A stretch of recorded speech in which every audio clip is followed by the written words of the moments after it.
our lives in a hospital as newborn babies, but not me. No siree. I started my life in a hospital too, yes. But as an adult, I opened my eyes feeling woozy and numb. I felt like I'd been struck by a freight train. She's up. She's finally up. Nurses and doctors surrounded me from all sides, examining me excitedly. What's going on? Can you tell us who you are? I'm me. Who else am I supposed to be? The Queen of England? Your name. What's your name? I racked my brain trying to remember, but I just couldn't. In fact, I couldn't remember anything. It was like my brain was filled with dust bunnies. What was my name? Hi, I'm Harper. Yeah, I know my name now. And I woke up in a hospital bed one day with no clue who I am. But before I continue my crazy story, please like and subscribe. There's nothing wrong with me, except, my amnesia. The doctor told me my name, that I was 18 years old, and apparently I've been unconscious since an accident I had 2 weeks ago. But what she said next turned my world upside down. Both of your parents are in jail. My jaw dropped to the floor. I was the daughter of some criminals? Just when I thought things couldn't get any worse, the doctors decided to kick me out. Release me from the hospital. No other friends or family came forward, so you'll have to manage on your own. How on earth am I supposed to do that? I barely know my own name. You're physically and mentally fine, and you'll start to regain your memory over time. Here are your belongings, and I've called you a cab to your home address. That's where we'll be sending you the bill too. Now goodbye! And then she practically pushed me out the door. Just wow! I hope I wasn't some kind of weird loser or creepy pariah. Seriously, what kind of person has no friends or family to show up for them? Forget going home. I needed to find my parents, whatever their names were. They'd give me the answers I needed. I turned my attention to my so-called belongings, which consisted of a purse. I rummaged inside, hoping something would spark a memory, but it just felt like I was going through someone else's stuff. I found a phone, wallet, keys, and a chocolate bar. Yum! I turned on the phone, but it needed a passcode to unlock it. I typed a few different combinations, but none of them worked. And then my phone locked me out for guessing wrong too many times. Just then, a black Mercedes screeched to a stop right in front of me. A really cute boy, a little older than me, poked his head out the window, staring at me in shock. Harper, oh my gosh, are you okay? I've been searching for you everywhere. Who are you? I have amnesia. He jumped out of the car and ran to me. Really? So, you don't remember anything? No, duh. That's how amnesia works. This guy was a pretty package, but he wasn't too smart. I'm Mason, your neighbor, and, well, your friend.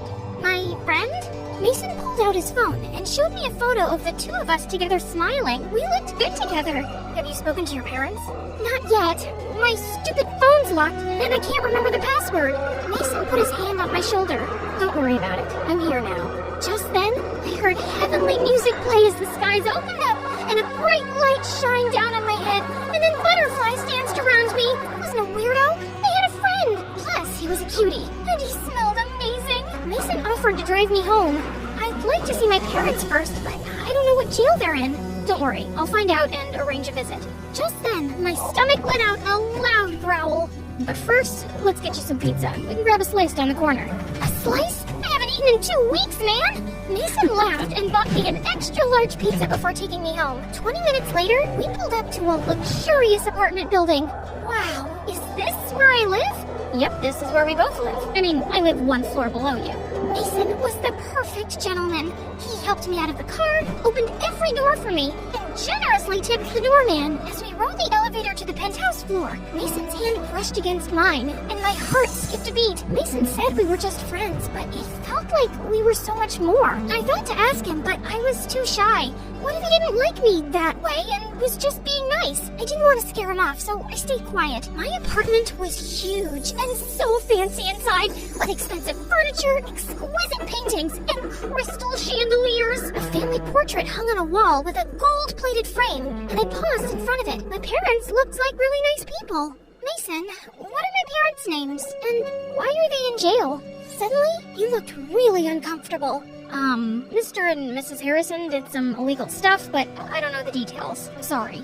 Then Mason told me he had to go, and I was all alone in my so-called home. I roamed around, touching and smelling things, trying to get my memory back, but nothing worked. I tried to open my phone again, but I still couldn't unlock it. I started to get tired, so I tossed it on my dresser and went to bed. The next day, Mason showed up at my doorstep looking all swoon-worthy, with his dark eyes and his movie star hair. I've got something for you. He showed me a perfectly wrapped gift. I tore off the paper and found a new phone inside.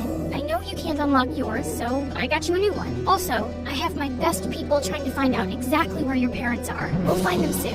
I threw my arms around him, absolutely smitten. Later that day, I tried looking up my parents online on my new phone, but nothing about them popped up. I'd just have to wait for my visit. But thank God I had Mason, and we started hanging out every day. At my place, at his place, fancy restaurants and museums. One day, we were walking in the park, and we saw a bunch of kids running up to an ice cream truck. But one boy was standing on the side with a sad face. Hey kid, what's the matter? Can't afford to get any ice cream. Well, how about I buy you a banana split? Or maybe 2 scoops of cookies and cream? A couple of kids appeared out of nowhere. They didn't have any money for ice cream either. I gave each of them a $100 bill, and they all ran, cheering and screaming to the ice cream truck. I turned around to see Mason looking at me with a huge smile. What? Did a bird poop in my hair? I hate when that happens. No, I just think you're wonderful. Then he pulled me into his arms, and my face was inches away from his. Mason, were you and I ever more than friends? No, but I wanted us to be. We can be now. And then he gave me the most amazing kiss. I practically melted in his arms. A couple days later, Mason took me to the aquarium, but as I saw all these kids with their parents, I felt kind of sad. Hey, are you still thinking about your parents? Yeah. I still don't remember them. Not exactly. But I want to see them and talk to them. Maybe if I do, my memories will come back. Mason sighed and then took my hand in his. Listen, Harper, we've managed to find them, and I can arrange a visit very soon. But before that, there's something you need to know. I should have told you this earlier, but before Mason could finish, this girl ran up to us, screaming excitedly. OMG, Harper? Is that you? Hey, I'm sorry, I don't remember you. Mason tried to hide behind me. And Mason? Hi, Jackie. I knew it! Knew what? Oh, Bart, you're so hilarious! I'm your friend, and I knew you always had a crush on Mason before you started hating his guts. How'd you ever patch things up? Mason turned as red as a cherry popsicle. I have no idea what you're talking about. You called him Mason the Maniac, and you wanted to crush him for ruining your life. You spray painted his house, scratched his car with your keys, threw a brick through his window, and created a website that listed 1,000 reasons why you shouldn't be trusted. What? That's crazy. Why would I do something like that? Yeah, you went a little psycho. But Mason did write that article which got your parents arrested. Are you insane? Mason would never do that to me. Tell her, Mason. Mason lowered his eyes. Harper, I can explain. It's okay, Mason. I can show her myself. Jackie pulled out her phone and showed me a news article with a headline that read, WizKid journalist puts criminal couple behind bars. The WizKid was Mason, and the couple were my parents, and their names were Mr. and Mrs. Smith. Right beneath my parents' photo, there was a link to a video. With trembling hands, I clicked the link. It showed the police hauling my parents out of our apartment building, while a dozen reporters were taking pictures and firing questions. And Mason was right there in the front, with a smirk on his face. We're innocent. We didn't do this. That sneaky kid Mason is out to get us. Then suddenly, I came running out of the building and tackled Mason to the ground. We crashed into the reporters, and the video ended. It's not what it looks like. Hey, yes it is.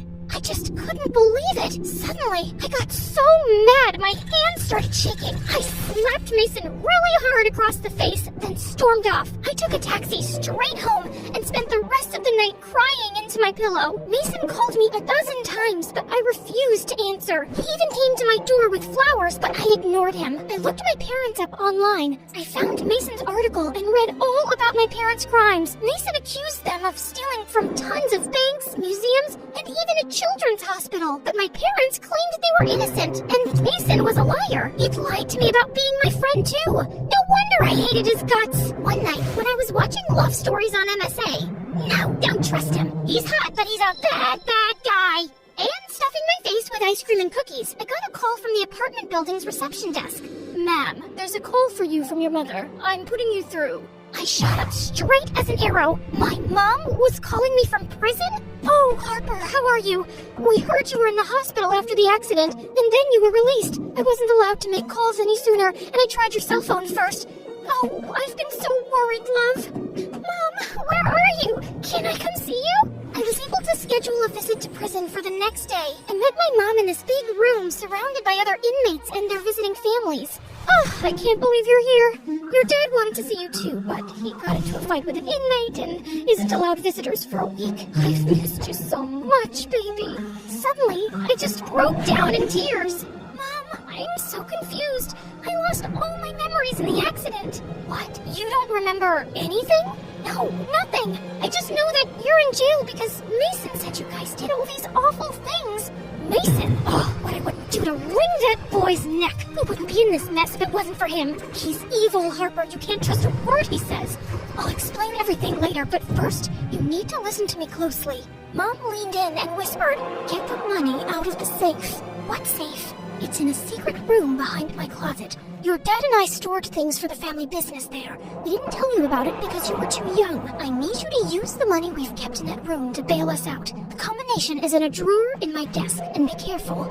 We had a misunderstanding with a few gangsters. Gangsters? Oh, I mean business associates, sweetie. Somehow they think we owe them money. Vultures. So if anyone suspicious turns up at the apartment, do not let them in. Mom gestured over my shoulder, and I turned and saw this scary man with a skull tattooed on his forehead, giving us death glares. Once I got home, I raced to my parents' room, found the combination, and typed it into the keypad on the back of Mom's closet. Then a wall opened up, and I walked into the secret room, my mouth hanging open. It was full of bags of money, jewels, and paintings. All the stolen items that Mason wrote about in his articles were stacked right in front of me. I was devastated. Mason was right. My parents were thieves. Just then, the doorbell rang, and a surveillance feed popped up on a screen in my parents' room. 3 scary gangsters with skulls on their forehead were at my front door.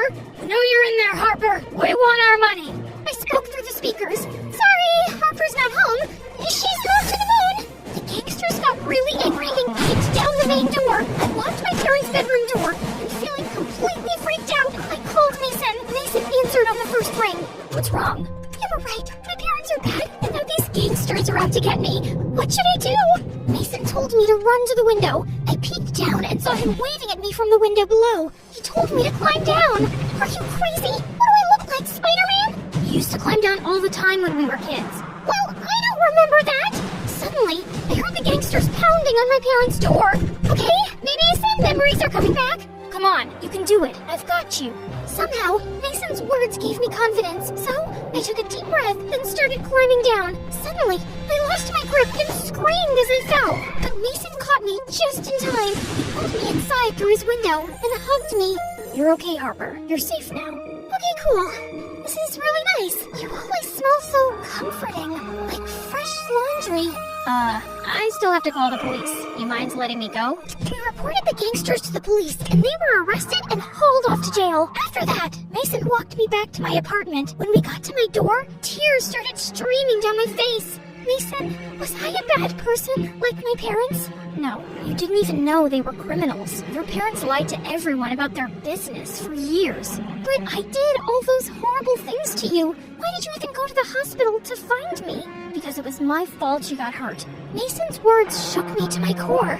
The day you had the accident, I tried to talk to you about your parents and make you see the truth, but you got so mad you got into your car and drove off. The next day, the police found your abandoned car stuck in a ditch, and they said you were missing. Mason showed me a picture of my car in the ditch, then a memory popped into my head. I think I remember now. It was raining. I was driving really fast, and I lost control. I remember crawling out of the car to find help, but after that, everything is a blur. Harper, not knowing what happened to you or where you'd gone was breaking my heart. Then I found you at the hospital and you were different. You didn't remember anything. And most importantly, you didn't hate me. I should have told you the truth sooner, but it was getting harder the more I was falling in love with you. You're in love with me?